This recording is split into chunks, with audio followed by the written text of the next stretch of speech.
Hello to everyone. My name is Yulia Serbinovich and I'm Membership Engagement Manager at ATIC Association. Today we have a very interesting live public talk and I would like to invite an interesting guest who has a very broad experience in managing human factor and project management. Today, I would like to ask you to please and welcome Egor Gucinski. Hi Egor, do you hear us? Hello, yeah. Please, could you introduce yourself and tell us a little bit more about you, your experience in Technosoft, and maybe a couple of ideas about what we will discuss today? Yeah, okay. So my name is Egor Gucinski. I'm head of development and QA at Technosoft. I have about 16 years of experience. About 10 years I've spent in another company working with big customers like Thomson Reuters and Deutsche Bank. During my career, I've had various management positions, from a leader of a small team to a project manager and any kind of general organization positions.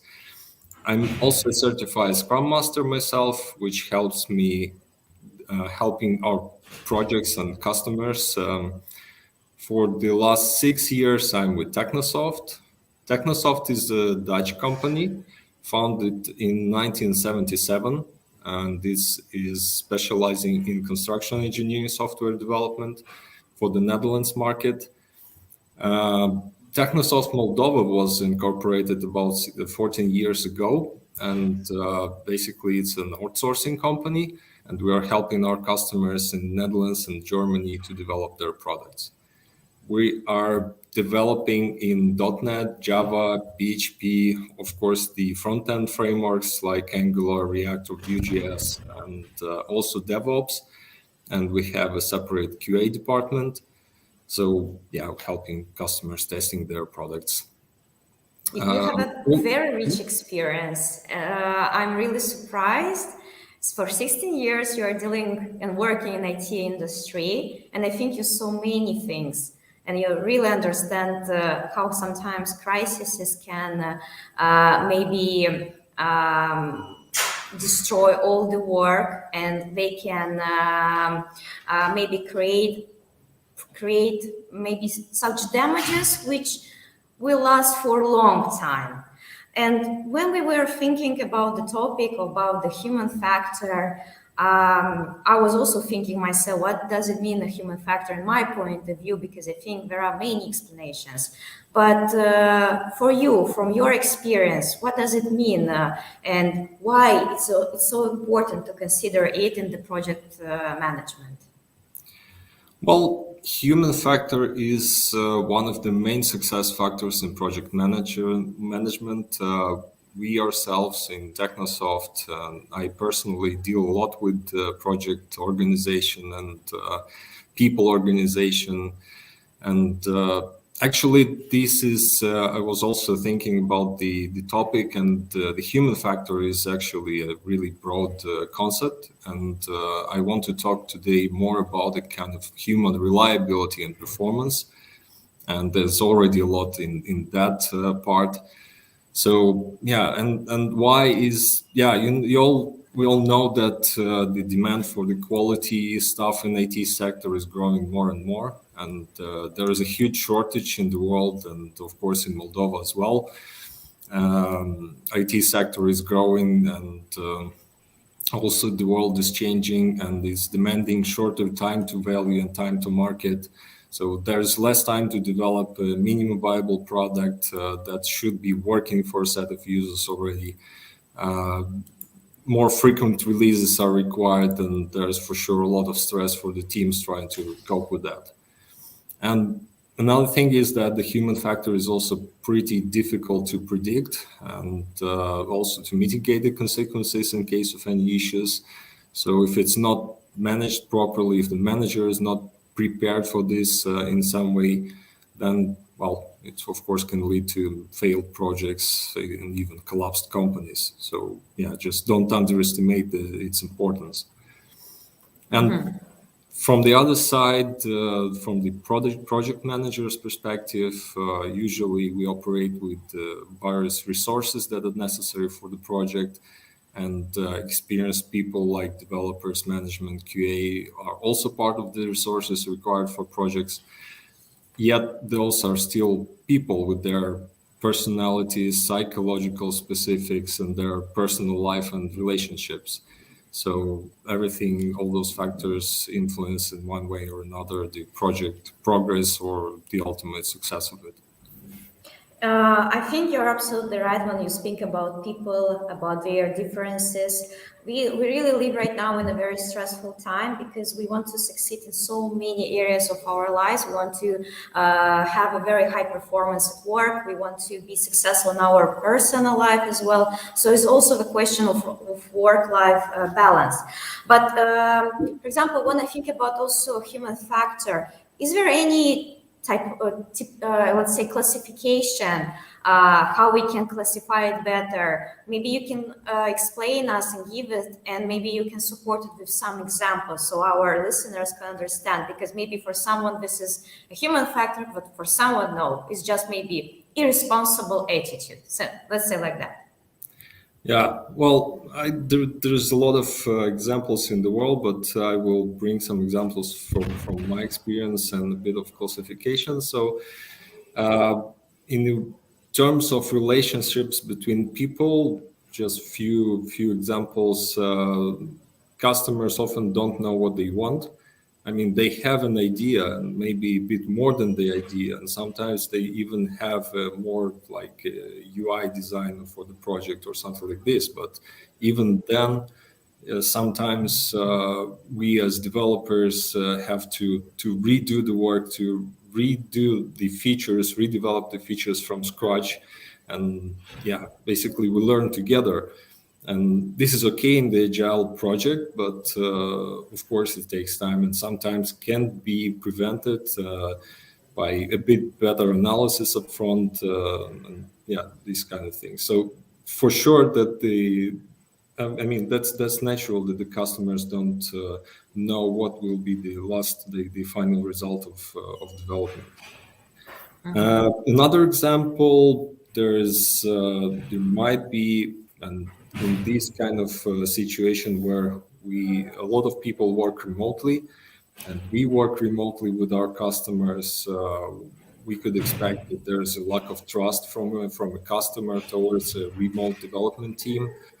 And yeah, people never seen each other, so yeah, they don't know each other, and then it may provoke some questions or issues and something that has to be resolved. And they don't have this connection. I think that's why I think the level of trust is very decreased, and they are afraid that the project will not be successful. But Zoom, does it help in this case? Can we establish kind of contact with the development team? Yeah, I think it helps. For sure, it helps. But still, you know, these like what we have the daily meetings, the planning meetings, or any other meetings with our customer representatives and developers on their side. But still, they remain, you know, remote people from the customer side, and we remain for them the people who are here trying to develop their product. And yeah, until you kind of earn this trust, it's really hard to you know, be more relaxed in the process. So, but I will talk a bit more about this of the ways how we do it, sure. at least, and yeah. And how do you think, do customers have expectation? Maybe this is also a problem, or not at all. Do you match their expectations with the expectations of a team? Yeah, well, they all have expectations, and of course they expect a quality product at the end, and also they have expectations about the costs and terms of those projects. Although a lot of times when starting with almost zero requirements, it's hard to predict like how would be the duration of a project. But they still have expectations, and it's really important to match those expectations, discuss them, and make sure that we are on the same page, because if they have different expectations than we are, and then it can bring to a lot of issues, and the end will not fit together. will fail project. Okay. What about teams, team members? Can they be kind of part of this classification when we talk about human factor? From the team perspective, there are a few examples that will fit these relationships between people category. So, for example, no fit between customer team and Technosoft developers. And I mean, from the personal perspective, because we always try to match, and customers want a full match for the technical skills, and so they can accomplish the goals they have. But there's also a psychological personality part of it, and not every time customers are really asking about that, although few of our customers were really interested about the people, about their hobbies, and make it part of the interview, so they have a personal match as well. And then I agree with them that helps them to work together and brings better results. So this should be one of the things to bear in mind.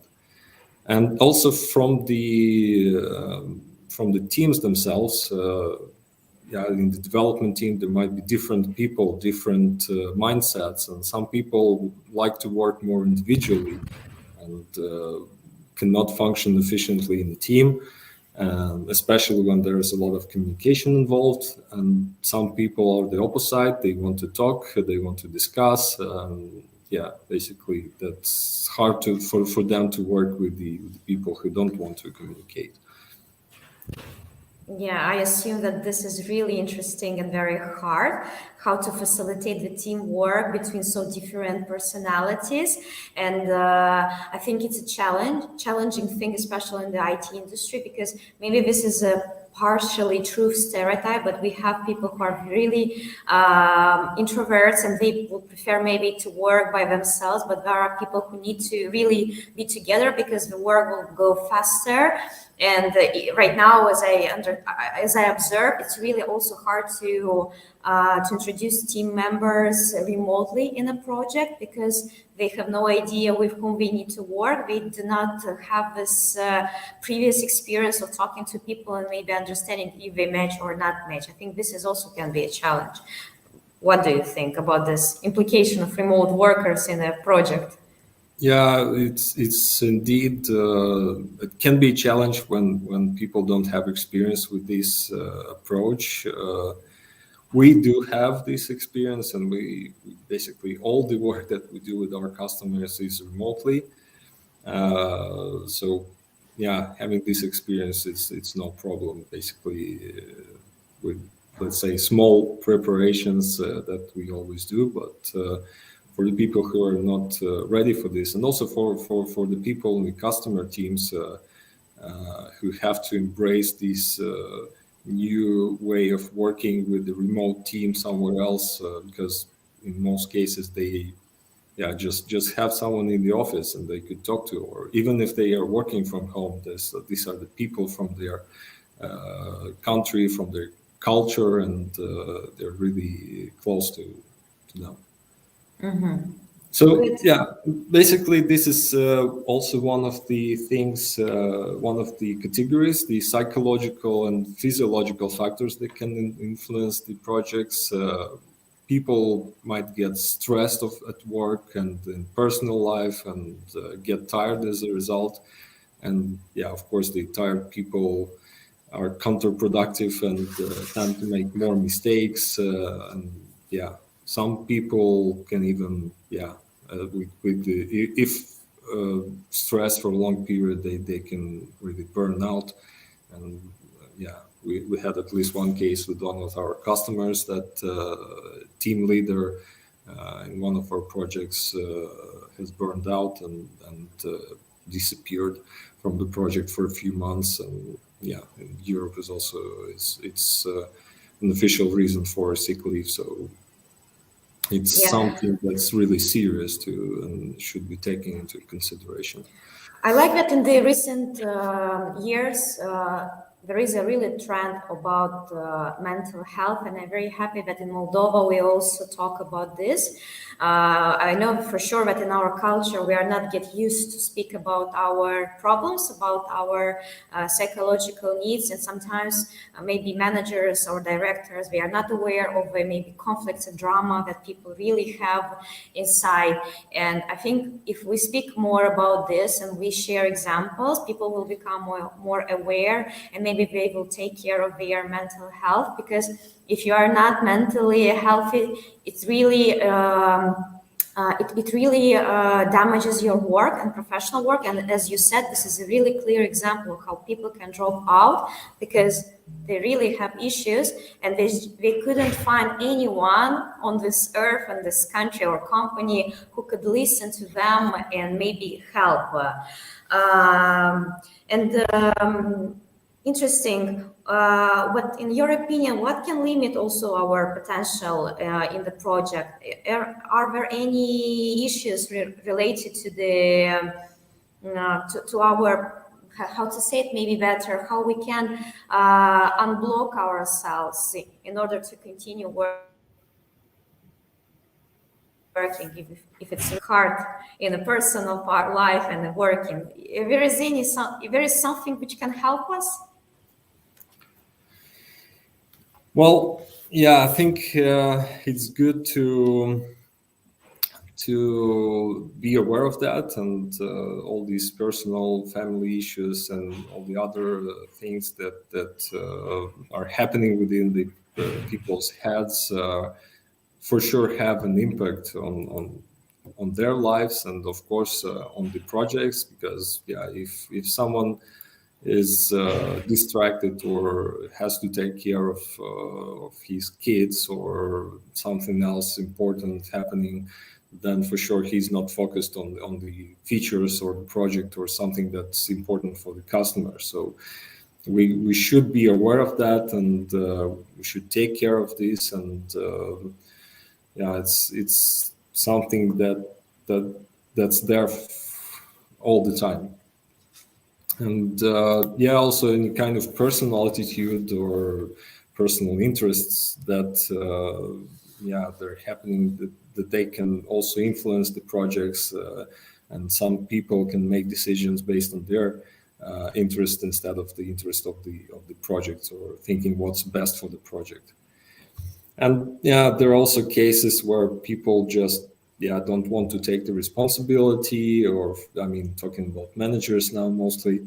So they can disappear at the time of a product release and skip all the issues happening and then return when everything is calm again. They can continue working. Maybe that's their way to protect themselves, but still, these are the people, the managers are the people who should take the responsibility, who should lead and help their team members. And to be maybe in the most difficult time of the project preparation, when really people in this case need a person who will lead and who will inspire, because in this situations, I think the team is building and becomes stronger, and you understand that you can rely on these people, and together you really a force, but not maybe a group of people without synchronization.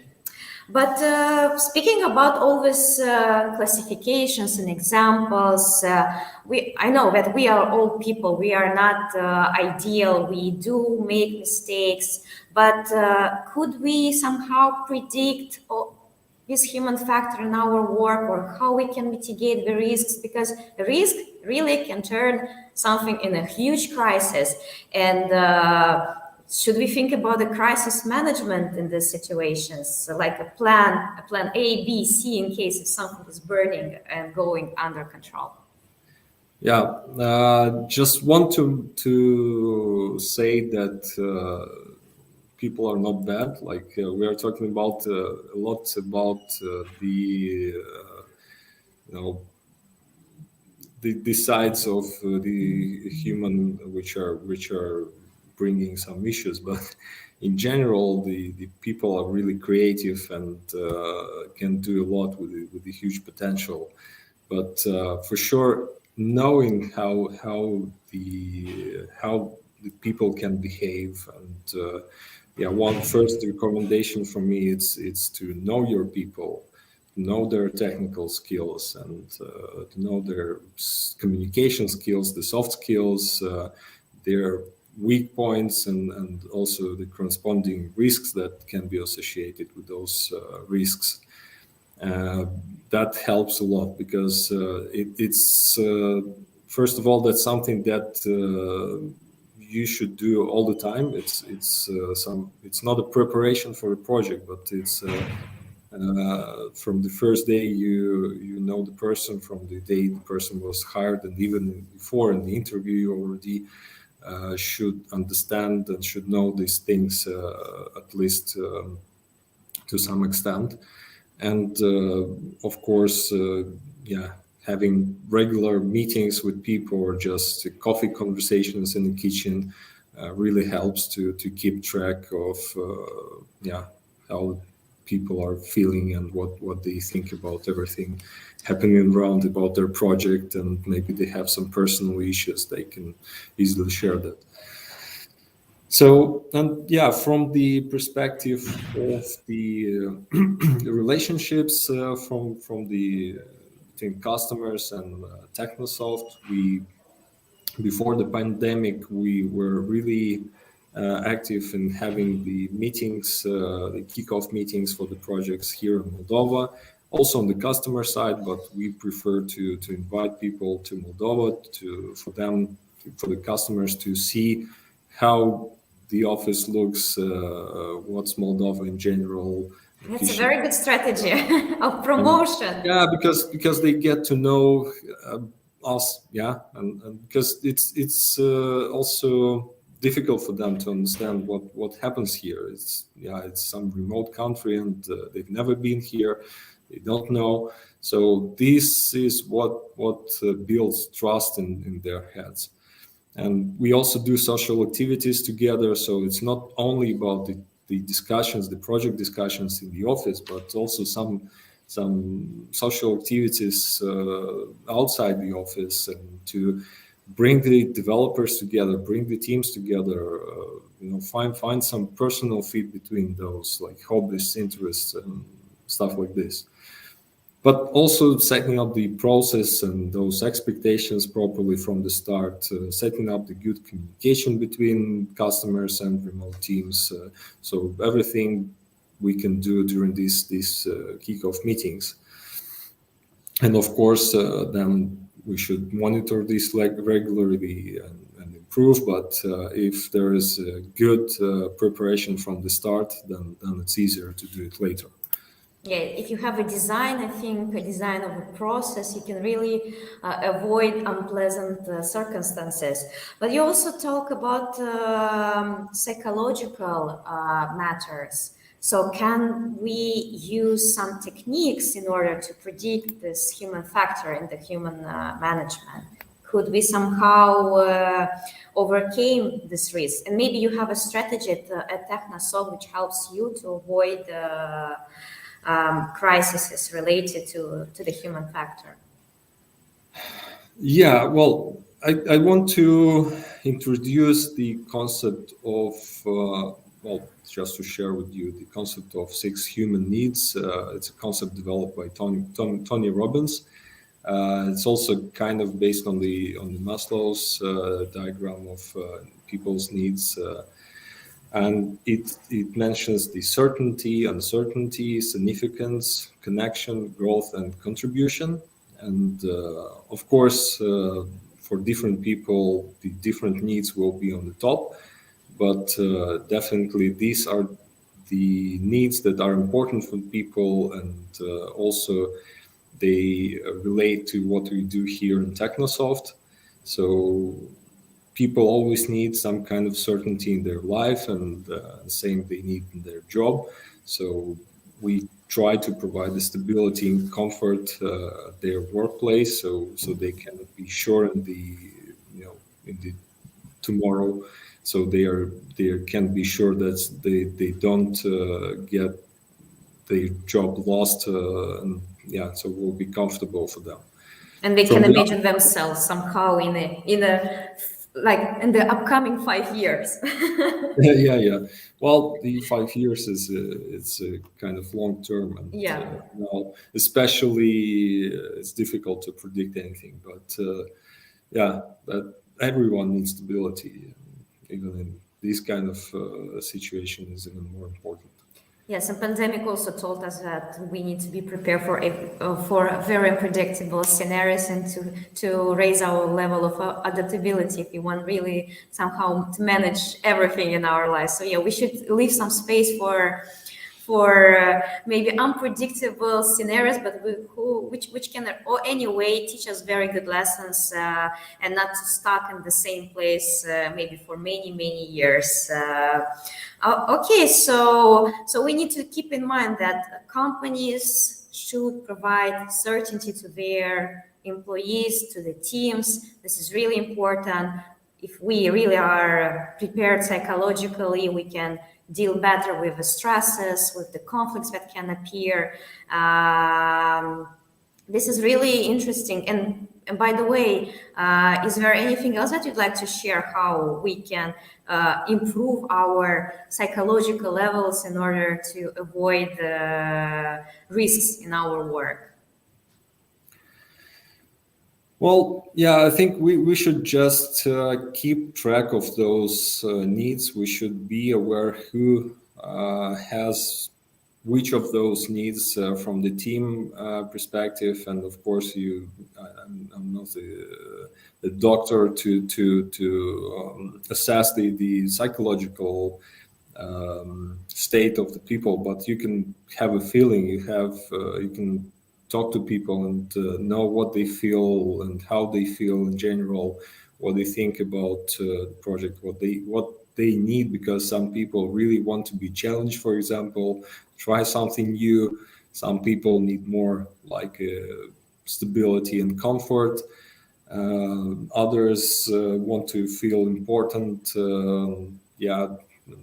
having this kind of significance. Actually, in the agile teams, in our projects, all the developers have their own responsibilities and can influence the project directly. So that's probably something they can control, and that gives them this kind of responsibility and significance. And so good management plays an important role, as I understand. Sorry? I'm saying, so good management also play a very important role. If we are moving from the personal to the management level, this is another important instrument, as I understand, which can help to prevent risks. Yeah, of course, management plays an important role, although I should say that people are really core of that.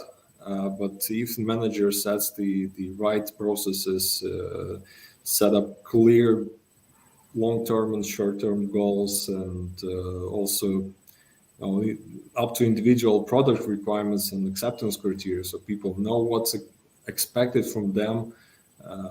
Talking about developers more now, but there's always a balance, but there should be some kind of clarity in what people should do and what's expected from them.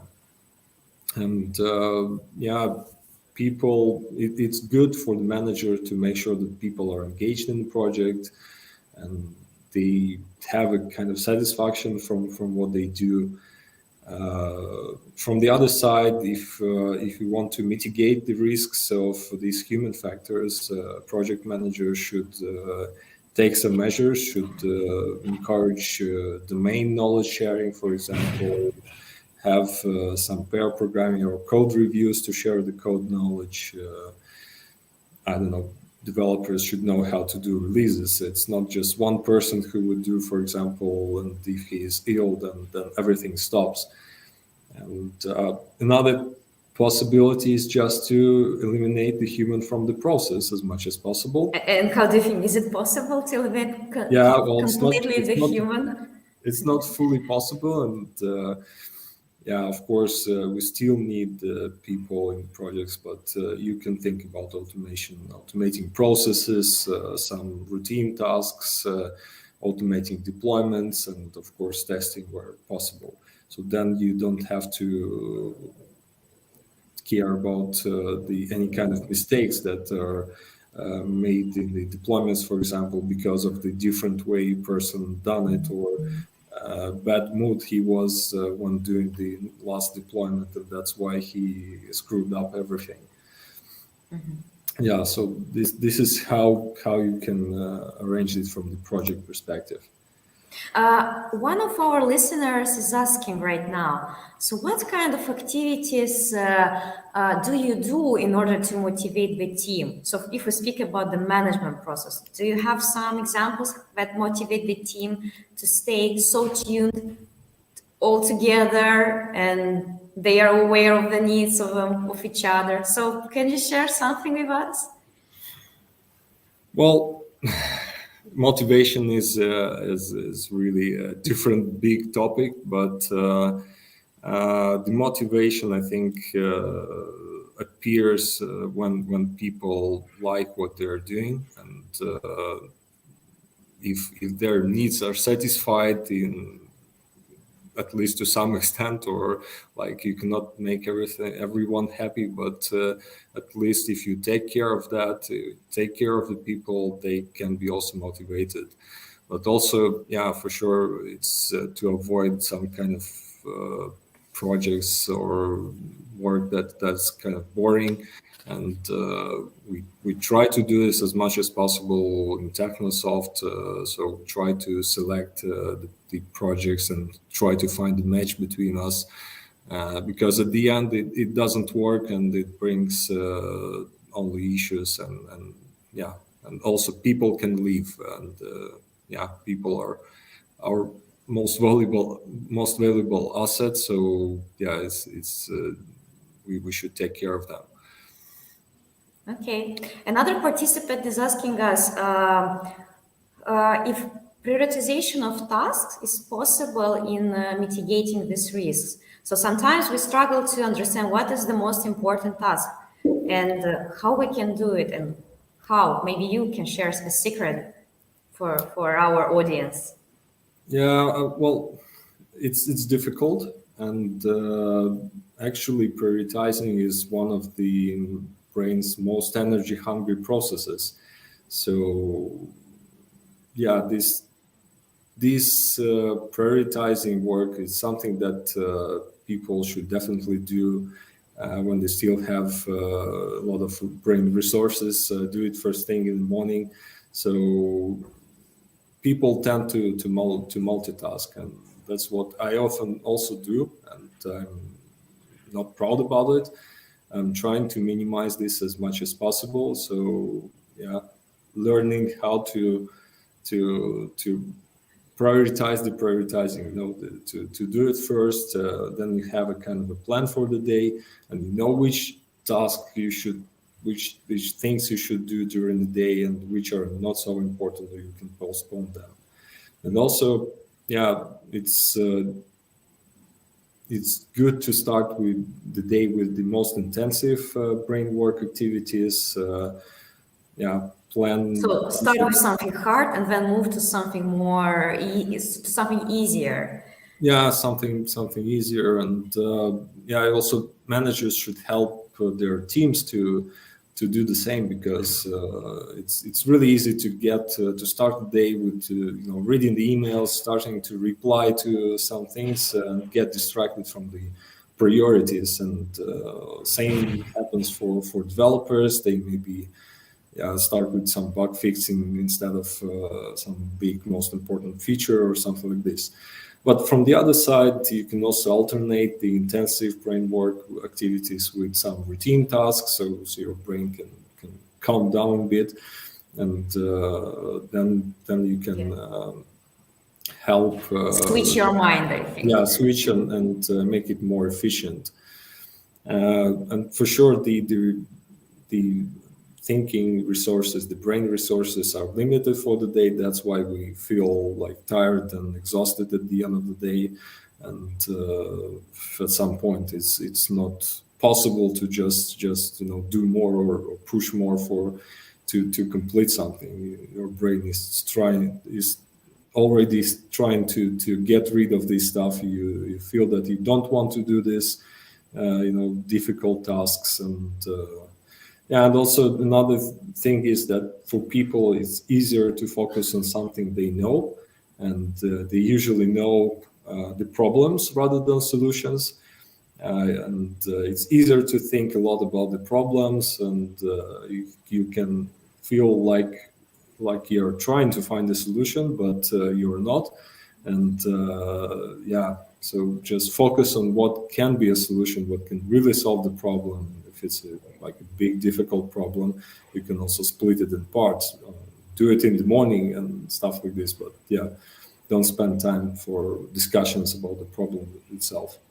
Yeah, direct your mind to something more positive rather than negative. Listening to you, I realize that you really are very much into psychology, especially behavioral one. You understand how the brain is working. You understand how teams are working as well. I assume you have read a lot of books about this, but maybe you can recommend us something also for reading in order to understand ourselves better, and maybe how we can understand the work of our brains.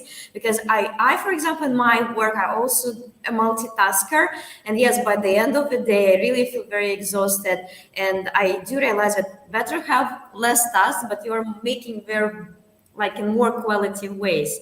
But anyway, knowing about this rule, I still sabotage it.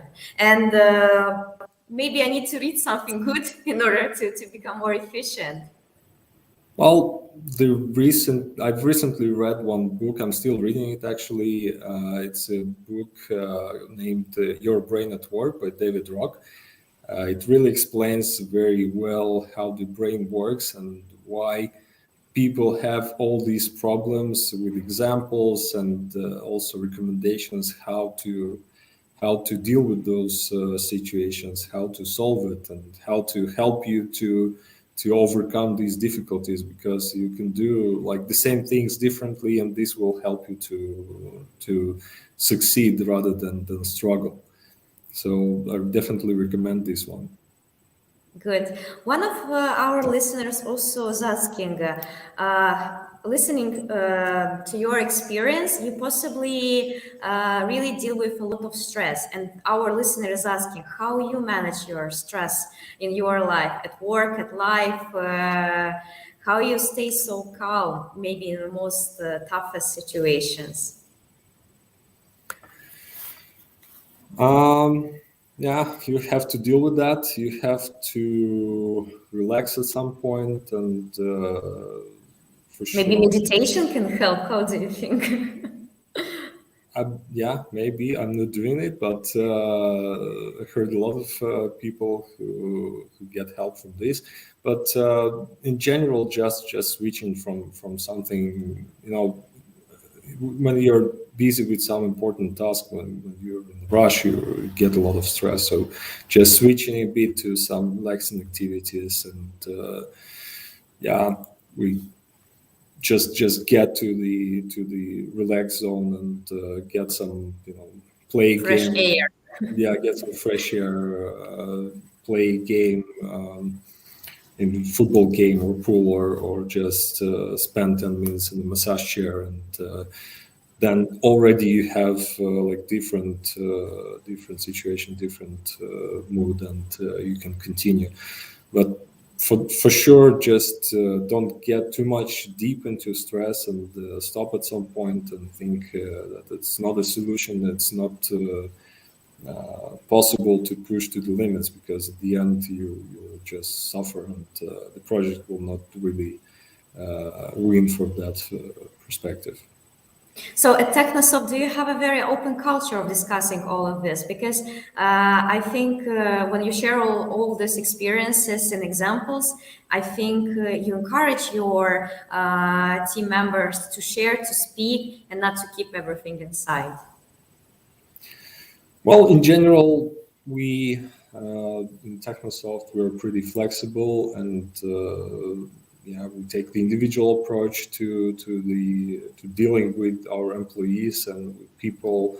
So we can talk openly, and also we learn from Dutch people to talk openly about things. And of course, people won't share everything, but at least if they need help, if they need some support, we can discuss, we can search for solutions. If something can be done from our side, from my side, from Technosoft side, we can also find ways to help. Maybe sometimes it helps to just have a week or two unplanned vacation to relax a bit and switch the context, and then people get back in a normal way rather than being under stress. Alexander Tufkin is asking you how to define whether a potential employee is predictable and reliable. Do you have also a secret which can help us to understand, is this person reliable, or we should not work with him or her? Somehow I have a feeling for that. So gut feeling tells you. It's for me, it's more about the gut feeling than, of course, that there are some things that can help you to understand it. But for me, you can understand from the first discussion whether a person is open and ready to discuss things related to the work, or you can be like kind of good colleagues or friends at the end, or the person is more like closed and doesn't answer directly to the questions and stuff like this. So these are the factors that I somehow check and consider when talking to people. Mm-hmm. So intuition plays a key role in selecting people in a team, because sometimes people can play a particular role, and only in action you may possibly observe the true nature. The people can also, but that's something you can also feel. It's either you know what kind of person you're talking about, or you don't know what kind of person you're talking about. And if you don't know, then you should think how to deal with that. You should ask more questions, or try to find out why the person is closed, or is it like only, for example, in the interview, maybe some people are stressful about the interviews and don't want to share everything, or they're just closed by nature, or then we should decide what to do next. You see, the topic of human factor is very captivating, and many listeners really are staying tuned with us, and they have questions. For example, another listener, Mikhail Malvash, is asking us, how do you motivate the team project so that the world stays motivated until the last moment? So I assume that it's not a sprint, it should be a marathon, but how to motivate them to be till the end, to be these champions of the project? It's not a motivation question, but in general, I think people want to be satisfied with what they do. They want to feel this contribution that they do for the project, and simple things like demo meetings and feedback from the customers. I think that helps a lot, because they not only do something, but they also feel that it's being used, it's being liked by some people, and customers are happy. Then this satisfaction brings motivation for the team to continue and to not just stop what they're doing, and they're not really satisfied and want to leave the project or company. Yeah, so we should be somehow rewarded at the end. Yeah. Yeah. And do you do some other activities out of the work in order to help people to create these connections between each other and to improve their state of mind? Well, of course, we have a lot of team building activities, and I think it's very important to do this, and we encourage people to join. Of course, we don't enforce them, but it's really good to meet in the outside of the office, do some various activities. It can be sports, and it can be something or planetary, for example. And we also in Technosoft for a few years already we're going to ski trips. So the whole team from Netherlands and from Moldova, and we meet there together and have some fun, and then it helps to be connected. It helps to then have teams working efficiently together. Great. And maybe the last thing, could you give us maybe free advices in order to avoid the human factor in our project management work? Because I think this can be applied in every industry, not only in the ICT one. But our listeners, what should take away from this talk, in your opinion? Well, I want to say that every personality is different, and it's not possible to satisfy everyone and all the needs, even in a small company. And for example, for some people, the financial stability is more important, and they are ready to do anything. They want to work after hours, or come to ask about that to have more money, and they don't care about the other benefits or snacks or coffee and stuff like this. Although coffee is important because that's how they stay for longer. But from the other side, some people want more of the additional benefits, like social activities, like being together and having a comfortable office and relax zone activities. They still have to have the decent salary, but that's often not a key decision factor in their case. If they want to choose between the two companies, more or less the same salary, but with the benefits, that they will do with the benefits. And of course, it's not possible to completely avoid any issues. And it's happening, and it's happening to everyone. But it's possible to limit those, to analyze and know expect what can go wrong, and if it's wrong, then we have to deal with that. But just prepare a bit. And for sure, managers should continuously learn and also teach their teams to cope with these challenges and be in the lead for this. And if something happens, if there are some mistakes, that's how we always do. Of course, in some case, people could think about things a bit more to prevent those mistakes. But at the end of the day, it's not like the end of the world, and we should proceed and fix and learn for future, not to repeat. Yeah, thank you so much, Egor. Listening to all your experience and your stories, I definitely make a conclusion that you are a very emotional, intelligent person, because you provide empathy to your team, and this is important. We should remain humans in all kind of situations, and we should learn as well that to make mistakes is something normal, and by doing this, we really grow and we acquire absolutely important experience. Thank you so much for your time. for your desire to share this very important topic. We should talk about this. We should be aware that risks can be avoided if we learn to listen to each other and if we learn to organize the processes in order to make people feel more certain about their lives.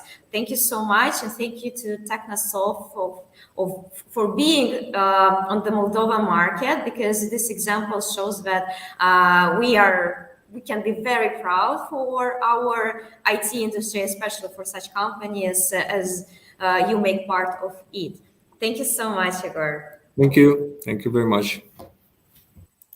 And I'd like to remind to our members of ATIC Association that we are very welcome to share their experiences about their professional growth, about their lives, and how they combine the work-life balance in their particular stories. So keep an eye on us. It's definitely not the last edition of Live Public Talk, and we wish you an absolutely fantastic day. Thank you so much.